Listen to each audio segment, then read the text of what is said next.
Hey everyone, Nikki here with Inside Story, and today is chapter 2 of Strange the Dreamer by Laini Taylor.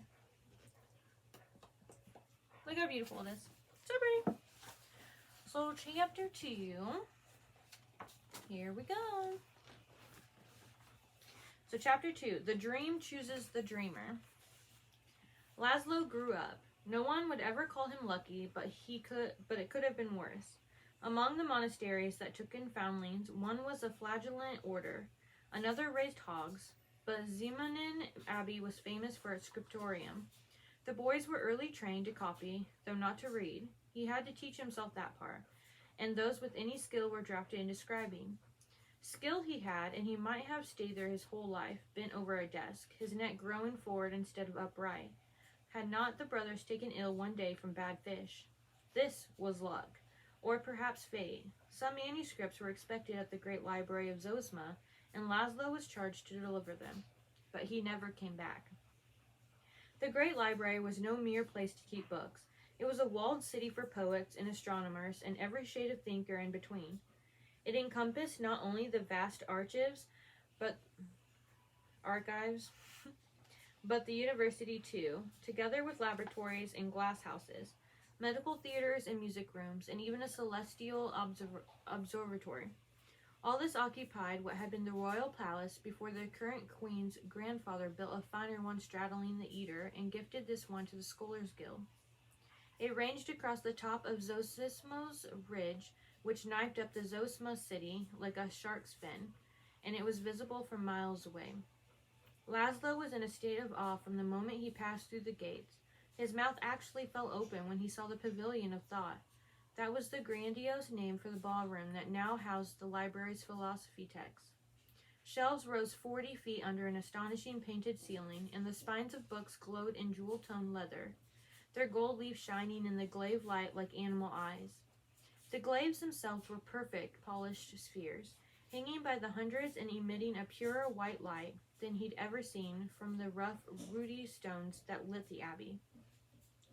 Men in gray robes rode upon wheeled ladders, seeming to float through the air, scrolls flapping behind them like wings as they rolled from shelf to shelf. It was impossible that he should leave this place. He was like a traveler in an enchanted wood. Every step deeper bewitched him further, and deeper he did go, from room to room as though guided by instinct, down secret stairs to a sublevel where dust lay thick on books undisturbed for years. He disturbed them. It seemed to him that he awoke them, and they awoke him. He was 13, and he hadn't played Tizerkane for years.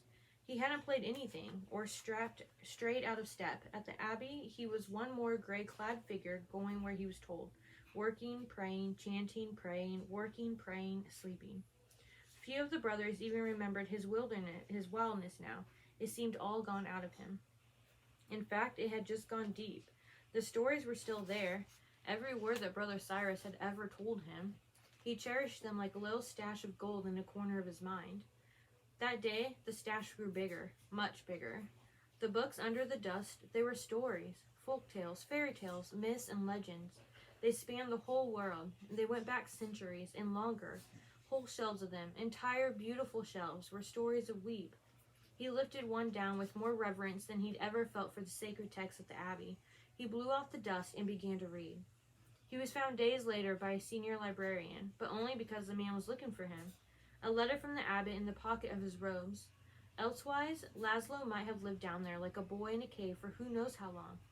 He might have grown feral, the wild boy of the great library, versed in 3 dead languages, and all the tales ever written in them, but ragged as a beggar in the alleys of the Grin. Instead, he was taken on as an apprentice. The library knows its own mind, old Master Hirokin told him, leading him back up the secret stairs. When it steals a boy, we let it keep him. Laszlo couldn't have belonged at the library more truly if he were a book himself. In the days that followed, and then the months and years as he grew into a man, he was rarely to be seen without one open in front of his face. He read while he walked, he read while he ate, and the other librarians suspected he somehow read while he slept. Or perhaps he just didn't sleep at all. On the occasions that he did look up from the page, he would seem as though he were awakening from a dream. Strange the dreamer, they called him. That dreamer Strange. and it didn't help that he sometimes walked into walls while reading, or that his favorite books hailed from that dusty sublevel where no one else cared to go. He drifted about with his head full of myths, always at least half lost in some other land of story.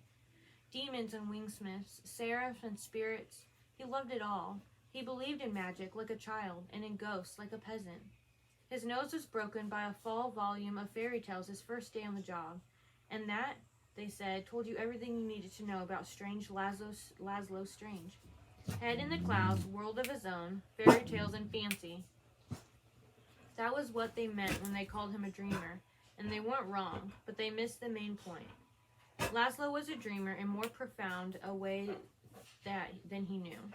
That is to say, he had a dream, a guiding and abiding one, so much a part of him it was like a second soul inside his skin. The landscape of his mind was all given over to it. It was a deep and ravishing landscape, and a darkening and magnificent dream, too daring and too magnificent for the likes of him. He knew that, but the dream chooses the dreamer, not the other way around. "What's that you're reading, Strange?" asked Master Hyrroken, hobbling up behind him at the inquiry's desk. "Love letter, I hope." The old librarian expressed this wish more often than was seemly, undaunted that the answer was always no. Laszlo was on the verge of making his usual response, but paused, considering. "In a way," he said, and held out the paper, which was brittle and yellowed with age. A gleam lit Master Hyrroken's faded brown eyes, but when he adjusted his spectacles and looked at the page, the gleam winked out. "This appears to be a receipt," he observed. "Ah, but a receipt for what?" Skeptical, Master Hyrroken squinted to read, and then gave a crack of a laugh that turned every head in the huge hushed room. They were in the pavilion of thought. Scholars in scarlet robes were hunched at long tables, and they all looked up from their scrolls and tomes, eyes grim with disapproval. Master Hyrroken bobbed a nod of apology and handed Laszlo back the paper, which is an old bill for a very large shipment of aphrodisiacs to a long-dead king. "Seems he wasn't called the amorous king for his poetry, eh? But what are you doing? Tell me this isn't what it looks like. For God's sake, boy, tell me you aren't archiving receipts on your free day." Laszlo was a boy no longer, no trace remaining. Outwardly of the small bald foundling with cuts on his head, he was tall now, and he let his hair grow long once he was free of the monks and their dull razors. It was dark and heavy, and he tied it back with bookbinder's twine and spared it very little thought. His brows were dark and heavy too, his features strong and broad. Rough-hewn, some might have said, or even thuggish, on account of his broken nose, which made a sharp angle in profile. And from the front skewed distinctively to the left, he had a raw, rugged look, and sound too, his voice low and masculine, and not at all smooth, as though it had been left out in the weather.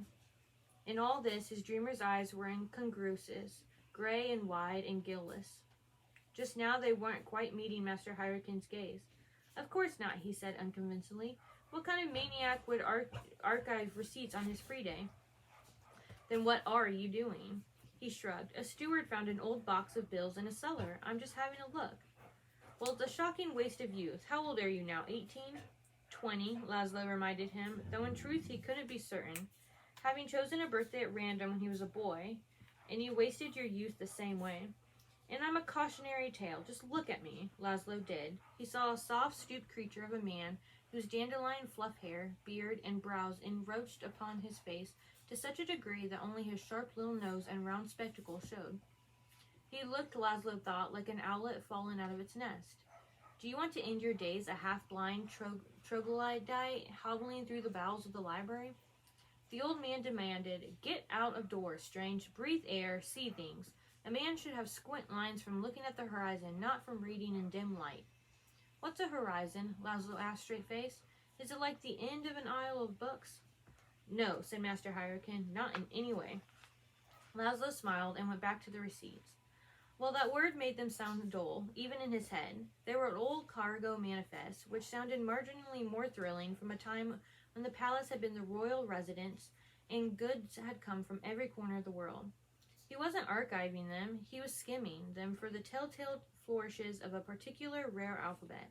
He was looking, as he always was on some level, for hints of the unseen city, which was how he chose to think of it, since weep still brought the taste of tears.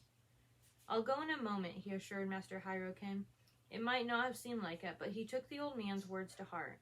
He had, in fact, no wish to end his days at the library, half blind or otherwise, and every hope of earning his squint lines by looking at the horizon. The horizon he wished to look at, however, was very far away, and also, incidentally, forbidden. Master Hyrule gestured to a window. "You're at least aware, I hope, that it's summer out there?" When Laszlo didn't respond, he added, "Large orange orb in the sky, low necklines on the fairer sex. Any of this ring a bell?" Still nothing. "Strange!" "What?" Laszlo looked up. He hadn't heard a word. He'd found what he was looking for, a sheaf of bills from the unseen city, and it had stolen his attention. The old librarian gave a theatrical sigh. "Do as you will," he said, half doom and half resignation. "Just take care. The books may be immortal, but we are not. You go down onto the stacks one morning, and by the time you come up, you've a beard down to your belly and have never once composed a poem to a girl you met ice skating on the Eater." "Is that how one meets a girl?" asked Laszlo, only half in jest. "Well, the river won't freeze for months. I have time to rally my courage." "Bah! Girls are not hibernal phenomenon. Go now, pick some flowers and find one to give them to. It's as simple as that. Look for kind eyes and wide hips. Do you hear me? Hips, boy. You haven't lived until you've laid your head on a nice, soft—" Mercifully, he was interrupted by the approach of a scholar. Laszlo could as easily will his skin to turn color as he could approach and speak to a girl, let alone lay his head on a nice, soft anything. Between the abbey and the library, he had hardly known a female person, much less a young female person. And even if he had had the faintest idea what to say to one, he didn't imagine that many would welcome the overtures of a penniless junior librarian with a crooked nose and the ignominious name of Strange. The scholar left, and Master Hyrule resumed his lecture. "Life won't just happen to you, boy," he said. "You have to happen to it. Remember, the spirit grows sluggish when you neglect the passions." "My spirit is fine." "Then you're going sadly wrong. You're young. Your spirit shouldn't be fine. It should be effervescent." The spirit in question wasn't the soul. Nothing so abstract. It was spirit of the body, the clear fluid pumped by the second heart through its own network of vessels, subtler and more mysterious than the primal vascular system. Its function wasn't properly understood by science. You could live even if your second heart stopped and the spirit hardened in your veins, but it did have some connection to vitality or passion, as Master Hyrule said, and those without it were emotionless, lethargic, spiritless. "Worry about your own spirit," Laszlo told him. "It's not too late for you. I'm sure plenty of widows would be delighted to be wooed by such a romantic troglodyte." "Don't be impertinent." "Don't be imperious." Master Hyrule sighed. "I miss the days when you lived in fear of me, however short-lived they were." Laszlo laughed. "You had the monks to thank for those. They taught me to fear my elders. You taught me not to, and for that I'll always be grateful." He said it warmly, and then he couldn't help himself. His eyes flickered toward the papers in his hand. The old man saw and let out a huff of exasperation. "Fine, fine. Enjoy your receipts. I'm not giving up on you, though. What's the point of being old if you can't beleaguer the younger with your vast stores of wisdom? And what's the point of being young if you can't ignore all the advice?" Master Hyrule grumbled and turned his attention to the stack of folios that had just been returned to the desk. Laszlo turned his to his small discovery. Silence reigned in the pavilion of thought, broken only by the wheels of ladders and the shush of pages turning.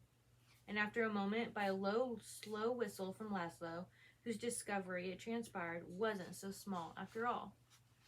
Master Hyrule perked up. "More love potions?" "No," said Laszlo. "Look." The old man performed his usual adjustment of spectacles and peered at the paper. "Ah," he said, with the air of the long-suffering, "Mysteries of Weep. I might have known." Weep. The name struck Laszlo as an unpleasant twinge behind his eyes. The condensation struck him too, but it didn't surprise him. Generally, he kept his fascination to himself. No one understood it, much less shared it. There had been once upon a time a great deal of curiosity surrounding the vanished city and its fate, but after 2 centuries it had become little more than a fable, and as for the uncanny business of the name, in the world at large, it hadn't caused much stir. Only Laszlo had felt it happen. Others had learned of it later, through a slow trickle of rumors, and to them it just felt like something they'd forgotten. Some did whisper of a conspiracy or a trick, but most decided firmly, closing a door in their minds, that it had always been Weep, and any claims to the contrary were nonsense and fairy dust.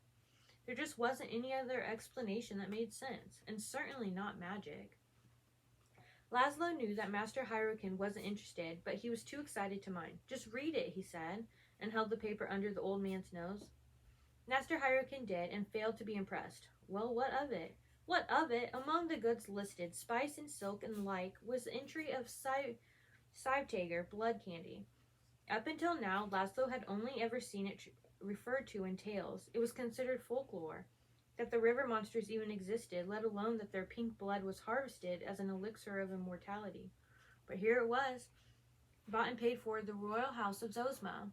There might as well have been an entry for dragon scales. "Blood candy," he said, pointing. "Don't you see it? It was real." Master Hyrule snorted. "This makes it real? If it was real, whoever ate it would still be alive to tell you so." "Not so," argued Laszlo. "In the stories, you were only immortal so long as you kept eating it, and that wouldn't have been possible once the shipment stopped." He pointed out the date on the bill. This was 200 years old. It might even have come from the last caravan. The last caravan ever to emerge from the Elmeth Laszlo imagined an empty desert, a setting sun, and as always, anything touching on the mysteries had a quickening effect on him, like a drumbeat pulling at his pulse. At both his pulses, blood and spirit. The rhythms of his two hearts interwoven like the syncopation of two hands beating at different drums. When he first came to the library, he thought surely he would find answers here. There were the books of stories in the dusty sublevel, of course, but there was so much more than that. The very history of the world, it had seemed to him, was all bound into covers or rolled into scrolls and archived on the shelves of the wondrous place. He thought even the secrets must be hidden away here for those with the will and patience to look for them. He had both, and for 7 years now he'd been looking. He'd searched old journals and bundles, correspondence, spies, reports, maps, entreaties, trade ledgers, and the minutes of royal secretaries. Anything else he could dig up, and the more he learned, the more the little stash of treasures had grown, until it spilled from its corner to quite fill his mind. It had also spilled onto paper. As a boy at the Abbey, stories had been Laszlo's only wealth. He was richer now, and now he had books. His books were his books, you understand, his words, pennied in his own hand and bound with his own neat stitches. No gold leaf on leather, like the books in the Pavilion of Thought. These were humble. In the beginning, he fished paper from the bins, half-used sheets that thriftless scholars had tossed away, and he'd made do with the snipped ends of the binder's twine from the book infirmary, where they made repairs. Ink was hard to come by, but here, too, scholars unwittingly helped. They threw away bottles that all still had a good quarter-inch at the bottom. He had to water it down, so his earliest volumes were filled with pale ghost words, but after a few years, he'd begun to draw a pittance of a salary that enabled him to at least buy ink. He had a lot of books, all lined up on the window ledge in his little room. They contained 7 years of research and every hint and tidbit that was to be found about Weep and its pair of mysteries. They did not contain answers to them. Somewhere along the way, Laszlo had accepted that the answers weren't here, not in all these tomes, all of these great, vast shelves. And how could they be? Had he imagined that the library had ominous fairies on staff to record everything that happened in the world, no matter how secret or how far away? No. If the answers were anywhere, they were in the south and east of the continent of Nama, on the far side of the Ilamuthlis, where no one had ever returned. Did the unseen city still stand? Did its peoples yet live? What happened 200 years ago? What happened 15 years ago? What power could erase a name from the minds of the world? Laszlo wanted to go and find out, and this was his dream, daring and magnificent, to go there, half across the world and solve the mysteries for himself. It wasn't possible, of course, but when did that ever stop a dreamer from dreaming? Alright, that was chapter 2. So I'll see you guys tomorrow for chapter 3 of Strange the Dreamer by Laini Taylor. See you guys later. Bye!